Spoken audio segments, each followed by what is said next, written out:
তাযাক্কা ওয়া যাকারা ইসমা রাব্বিহি ফাসাল্লা। তাহলে তার বিশুদ্ধতা আসবে কয়টা গুণে?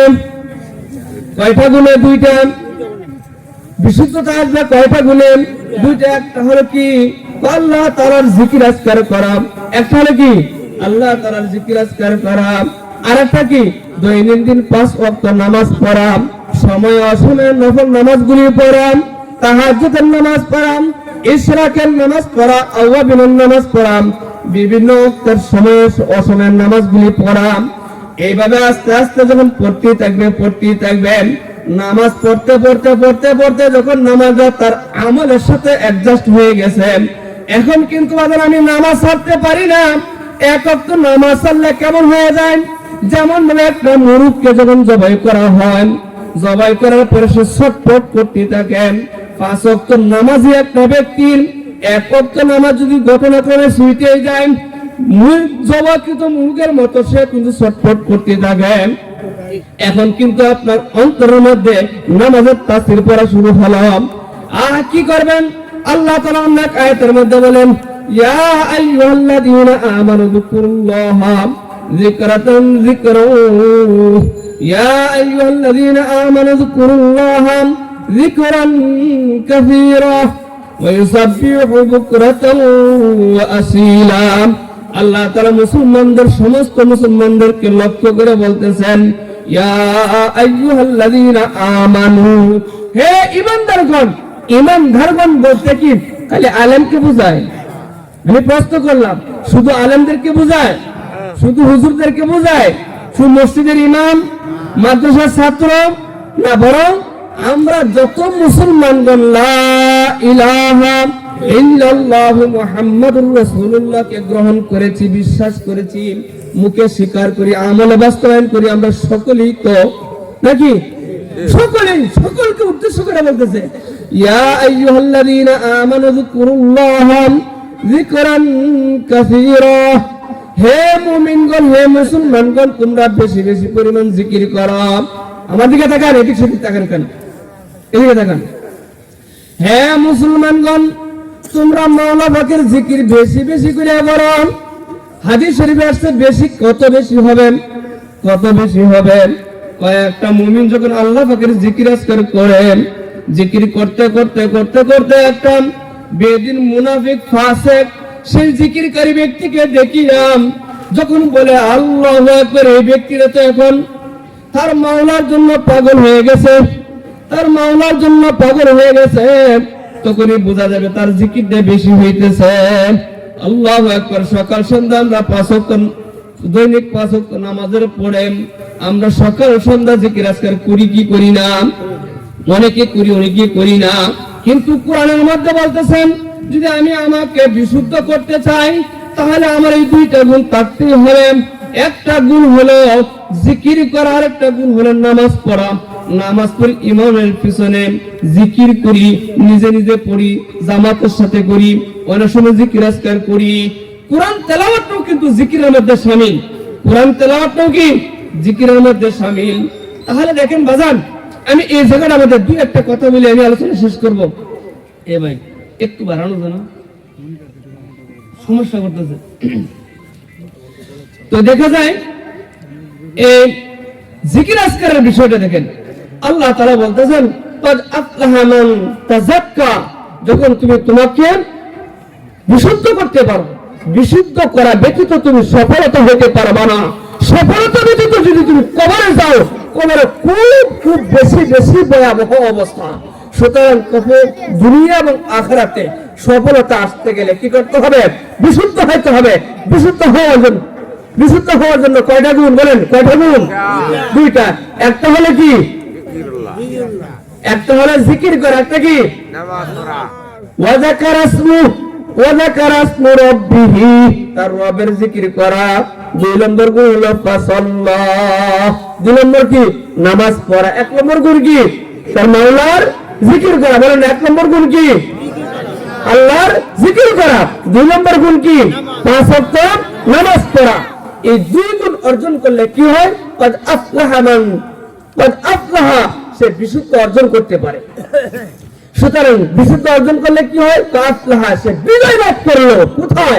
দুনিয়া এবং আখিরাতে। দুনিয়া এবং আখিরাতে। সুতরাং যখন সে কল্যাণকারী হলো দুনিয়াতেও এবং পরকালেও, সেই ব্যক্তি তো সফল নাকি না তার বরবাদ? সফল। এখন আমরা বলি কি, যারা মসজিদে গিয়ে নামাজ পড়ি তাদেরকে কিন্তু আমরা সমাজের কিছু লোক তুচ্ছ মনে করি, যারা জিকির আজকার করে তাদেরকে তুচ্ছ মনে করেন। বাজান, আল্লাহ তাআলা অন্য জায়গায় বলেন, যারা নামাজ এবং জাকিরিন ব্যক্তিদেরকে তুচ্ছ করেন, আল্লাহ তাআলা ওই তুচ্ছকারী ব্যক্তিদেরকে আল্লাহ তুচ্ছ করে। সুতরাং আমরা কি কেউ আল্লাহর তুচ্ছের গোলাম হতে চাই? না, আল্লাহ পাকের জান্নাতের মেহমান হতে চাই। বলেন, আল্লাহ পাকের জান্নাতের মেহমান হতে চাই। সুতরাং এই দুইটা জিনিস হাসিল করতে গেলে কি করতে হবে? আমি যদি নামাজও পড়ি, তাহলে আমার নামাজ পড়তে গেলে সমস্ত সবগুলো শিখতে গেলে উস্তাদ লাগবে কিনা? উস্তাদ ছাড়া কিছু শিখে যায়? রাজমিস্ত্রি যে কাজ করে সে কি উস্তাদের থেকে শিখে কিনা? কাঠমিস্ত্রি সেও তো উস্তাদের থেকে শিখে, ঠিক কিনা? যে হাল চাষ করে সেও তো একজন উস্তাদ থেকে শিখে, যে পড়ালেখা করে সেও তো উস্তাদ থেকে শিখে। ইবাদত বন্দেগীর উস্তাদ আছে, ইবাদত বন্দেগীর জন্য কি উস্তাদ লাগে? আল্লাহ তাআলা বলতেছেন, ইয়া আইয়ুহাল্লাযীনা আমানুত্তাকুল্লাহা ওয়া কুনু মা'আস সাদিকিন। ইয়া আইয়ুহাল্লাযীনা আমানুত্তাকুল্লাহা ওয়া কুনু মা'আস সাদিকিন। হে ঈমানদারগণ, হে ঈমানদারগণ, তোমরা আল্লাহকে ভয় করো, তোমরা আল্লাহকে ভয় করো এবং তোমরা আল্লাহওয়ালাদের সঙ্গী হও। আল্লাহওয়ালারা কি শিখায়? আল্লাহওয়ালারা কি হারাম খাওয়া শিখায়? আল্লাহওয়ালারা কি চুরি করতে শিখায়? বলেন, আল্লাহওয়ালারা কি চুরি করতে শিখায়? বরং আল্লাহওয়ালারা দেশপ্রেমিক শিখায়। আল্লাহওয়ালারা আল্লাহওয়ালা বানানোর জন্য শিখায়। কি বলেন আপনারা? আল্লাহওয়ালারা নামাজ শিখায়, আল্লাহওয়ালারা চুরি বদমাইশি ডাকাতি সন্ত্রাসী বাদ দেওয়া শেখায়। আল্লাহওয়ালারা তাদের কাজ হলো একটা গোলামকে তার আল্লাহর সাথে সম্পর্ক করে দেওয়া শেখায়। আল্লাহ আল্লাহ क्या मुबारक नाम है, আল্লাহ আল্লাহ মুমিনোं का काम है। আল্লাহওয়ালাদের কাজ কি? আল্লাহওয়ালাদের কাজ হলো আল্লাহ কত মুবারক का नाम। अल्लाह अल्लाह अल्लाह अल्लाह क्या मुबारक नाम है, अल्लाह अल्लाह मुमिनों का काम है। বাজার খুব মনোযোগ সহকারে শুনবেন। আমরা যখন কোনো ব্যক্তি রিকশা চালাই আর রিকশাওয়ালার নাম না জানলে তাকে ডাকি ও রিকশাওয়ালা ভাই বলি কিনা? ও রিকশাওয়ালা ভাই, ও ব্যাংকারি ভাই, ও অমুক ভাই তমুক ভাই, ও বাদামওয়ালা ভাই, ও বাদামওয়ালা, ও মুড়িওয়ালা বলিয়া ডাকি। এমনি ভাবে যখন একটা মানুষ আল্লাহ আল্লাহ আল্লাহ আল্লাহ বলিয়া বলতে বলতে এখন সেই ব্যক্তিরাও কিন্তু আল্লাহওয়ালা হয়ে যায়। আল্লাহ ফেরেশতাগণ তখন তাকে আল্লাহওয়ালা বলিয়া তাকে ডাকে। সুবহানাল্লাহ বলবেন না? ফেরেশতাগণ তাকে আল্লাহওয়ালা বলিয়া ডাকে। قد أفلح من تزكى وذكر اسم ربه فصلى। তাহলে নিজেকে পরিশুদ্ধ করলে কয়টা গুণ লাগবে? দুইটা। একটা গুণ হলো আল্লাহ পাকের জিকির, আর একটা গুণ হলো পাঁচ ওয়াক্ত নামাজ। তাহলে জিকির করতে গেলেও উস্তাদ লাগবেন। উস্তাদ কি? সেই উস্তাদের ক্ষেত্রে আল্লাহ তাআলা দিক নির্দেশনা দিলেন, ইয়া আইয়ুহাল্লাযীনা আমানুত্তাকুল্লাহা ওয়া কুনু মা'আস সাদিকিন। সেই উস্তাদ হলো সাদিকিন ব্যক্তিরা, যারা আল্লাহওয়ালা, যারা সুন্নাতওয়ালা, যারা নবীর সুন্নাতওয়ালা, আল্লাহওয়ালা, যারা আল্লাহর বিধানগুলি পালন করেন, তারা হলেন সাদিকিন। তারা হলেন কি? সাদিকিন। আল্লাহ তাআলা বলতেছেন, এমন নেককার বান্দাদের তোমরা সঙ্গী হও, এমন নেককার বান্দাদের তোমরা কি হও? সঙ্গী হও।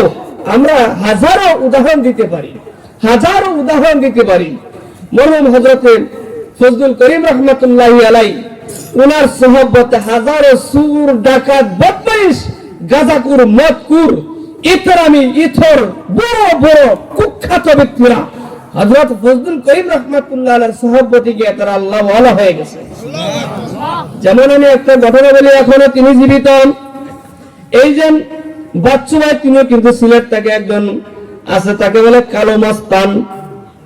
সিলেটে এখনো জীবিত, তাকে বলতো কালো মাস্তান। সে যখন সর্বপ্রথম শেখ অর্থাৎ সরমুনার দরবারে যায়, মুস এত মোটা, কালা সুকসুকা, মাথার চুল এত লম্বা, চেহারা দেখতে তাকে একটা কঠিন ভয়ানক ব্যক্তি হিসাবে লাগে।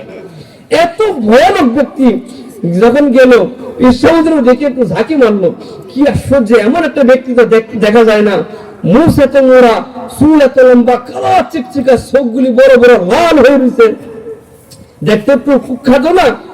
এমন একটা ব্যক্তি যখন এই সাদিকিন আল্লাহ ওয়ালার সঙ্গী হয়ে গেল, গাম কালো মস্তান থেকে এখন হয়ে গেছে কালো কালো মুন্সি। এখন সমাজের মানুষ তাকে কি বলে? কালো মুন্সি। এই জন্য বললাম তুমি রবের জিকির করলে সেখানে তোমার উস্তাদ লাগবে, সেই উস্তাদের ক্ষেত্রে আল্লাহ কি বলছেন? সাদিকিন, নেককার বান্দাদের সঙ্গে হতে হবে। যেমন হযরতে পীর সাহেব হুজুর দামাত বরকত পীরের সহবতে এই কালো মস্তান যায় কালো মুন্সি হয়ে গেছে, কালো মস্তান যায় কি হয়ে গেছে? কালো মুন্সি হয়ে গেছে। এভাবে শুধু এই কালো মস্তান উদাহরণ নয়, সারা বাংলাদেশের মধ্যে হাজারো ডাকাত আছে, হাজারো বদমাইশ আছে, হাজারো ইথর আছে, তারা ইতরামি করার পরে কোন এক আল্লাহর পাগল তাকে হাতে পায়ে ধরিয়ে বুঝালে শোনেন, যখন এই আল্লাহ ওয়ালার সোহবতে পাঠানো হয়ে গেল গা, আল্লাহু আকবার, এরা তখন ওই মস্তান থেকে মুন্সি হয়ে গেল গা। সুবহানাল্লাহ। সুতরাং আমরাও যদি এই জাকিরিন উস্তাদদের, এই সাদিকিন বান্দাদের সোহবত যাই, তাহলে কি হবে দেখেন। আমি একটা ছোট্ট গল্প বলি। সেই গল্পটা কেমন? যেমন আমাদের একটা বন্ধু আছে, একজন ভালো আর একজন মন্দ আছে না, এমন বন্ধু।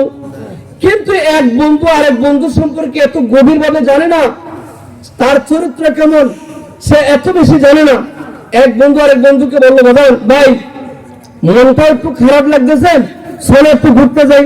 সরল সহজ বন্ধুটা বললো, হয়তো সরল সহজ ভাবে বলতেছে, কিন্তু ওই কুখ্যাত বন্ধুটা সরল সহজ ভাবে যায় নাই, বরং সে তার একটা কুমতলব আছে, সে কুমতলব হাসিল করার জন্য গেল।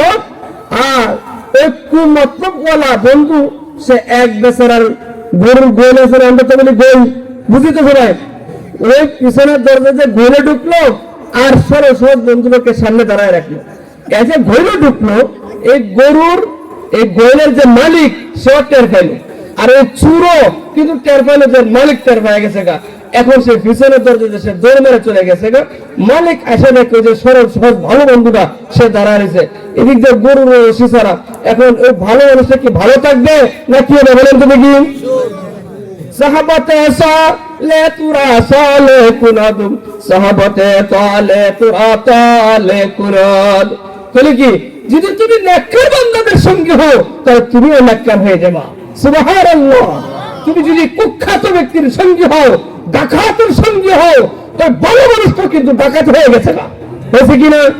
হয়েছে কিনা? সে যেন ডাকাত হয়ে যাবে, গরু চুর হয়ে যাবে, সেটা তো একটু আগে সে ধারণাও ছিল না। এখন সে গরু চুর হলো কেন? আরেকটা গরু চুরের সাথে তার বন্ধুত্ব হওয়ার কারণে। কি বলেন? এখন এমনও যদি আমরা যারা এখন চরিত্র খারাপ, আমল খারাপ, ইমান খারাপ, আমরা যদি এই আল্লাহ ওয়ালাদের সঙ্গে হই, আল্লাহ যদি কবুল করে থাকেন, তাহলে ইনশাআল্লাহ আমরা তো আল্লাহ ওয়ালা হইতে পারি কিনা? ইনশাআল্লাহ। আরবি ফাল্গুন মাসে এই আল্লাহ ওয়ালাদের দরবারে আমরা যাবো তো ইনশাআল্লাহ। ইনশাআল্লাহ। আরেকটা কথা, ফাসাল্লি, ফাসাল্লাহ, পাঁচ ওয়াক্ত নামাজ পড়া, কয়েকটা নামাজ, পাঁচ ওয়াক্ত নামাজ। এই মাদ্রাসাগুলিতে, এই যে একটা মাদ্রাসা জামিয়া ইসলামিয়া কারিমিয়া ফজলুল উলুম মাদ্রাসাটাতে শিক্ষা দেয় কি একটা মানুষ কিভাবে হবে, একটা মানুষ সে কিভাবে হবে, দুনিয়ার জিন্দেগি কিভাবে মানুষত্ব আকারে সে পরিচালনা করবেন, পরকালে সে কিভাবে কামিয়াবি লাভ করবে, সম্পূর্ণরা এই মাদ্রাসাগুলিতে শিক্ষা দেওয়া হয়। সুতরাং হাদিস শরীফে আসছে যে একটা ব্যক্তির কাছে 4টা গুণ থাকতো। এক হইতো সে আলেম হইতো। আমরা যারা এখানে আছি, এখন যে বয়স হয়েছে, আমরা কি আলেম হইতে পারবো? বলেন তো সবাই, আলেম হইতে পারবো? তা আলেম হইতে পারি নাই, তাহলে সে কি করো, যেন তার একটা সন্তানকে যেন সে আলেম বানায়, তার একটা সন্তানকে যেন সে কি আলেম বানায়। 2 নম্বর কি গুণ?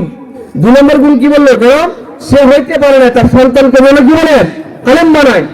2 নম্বর গুণ যদি হাসিল না করতে পারে, 3 নম্বর গুণ হলো তার নাতিদের মধ্যে থেকে যেন সে আলেম বানায়।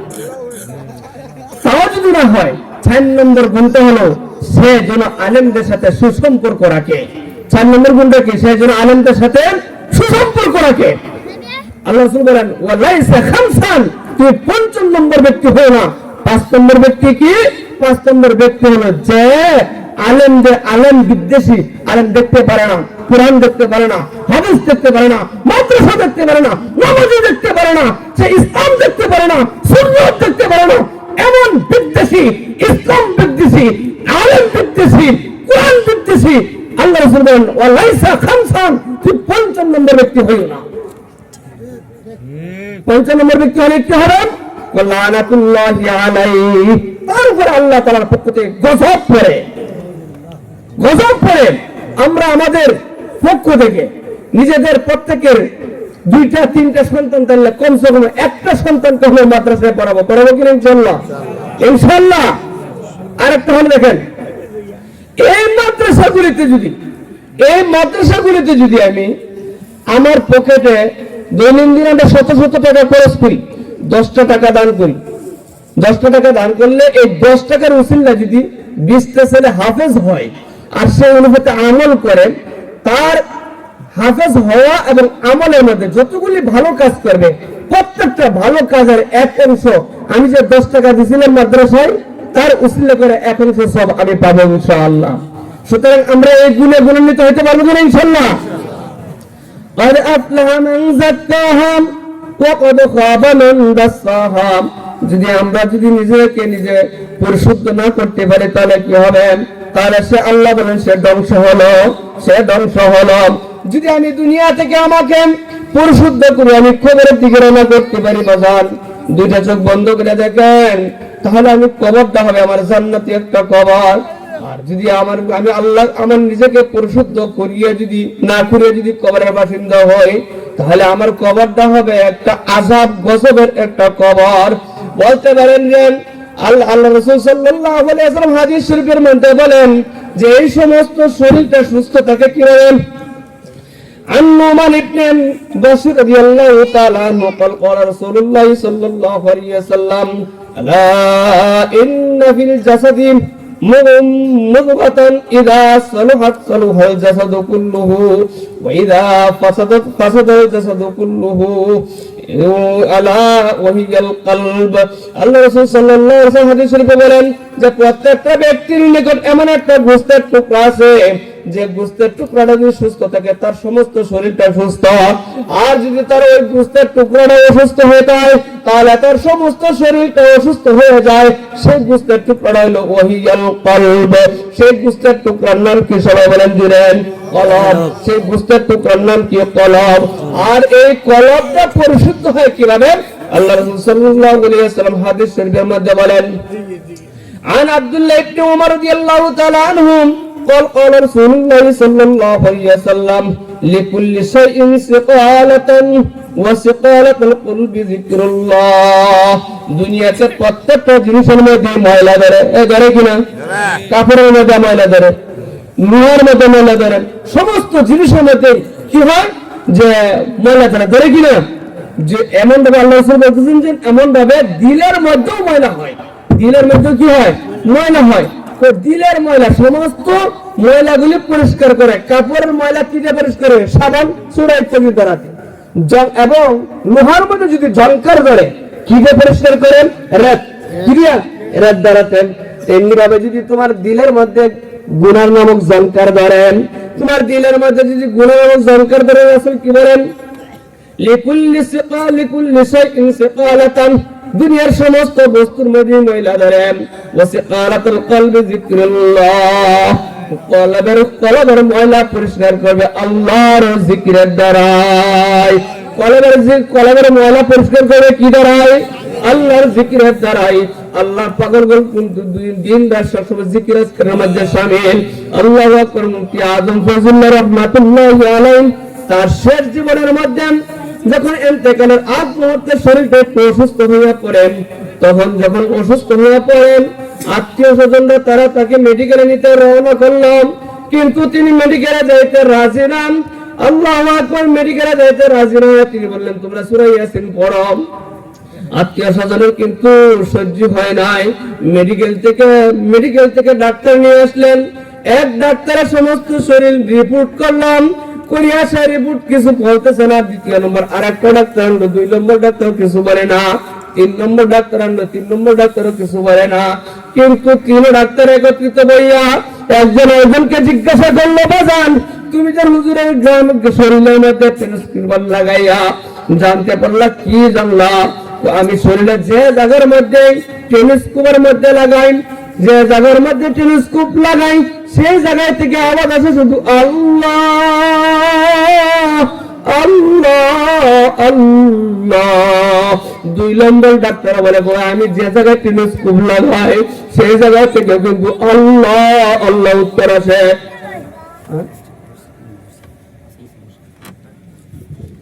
3 নম্বর ডাক্তারও কিন্তু একই কথা বলেন। সর্বশেষে এই বুজুর্গ আল্লাহর ওলি তার কেরামতি কি পাইল? এই ওলি তারা কিন্তু আল্লাহ ওয়ালা ব্যক্তি ছিল।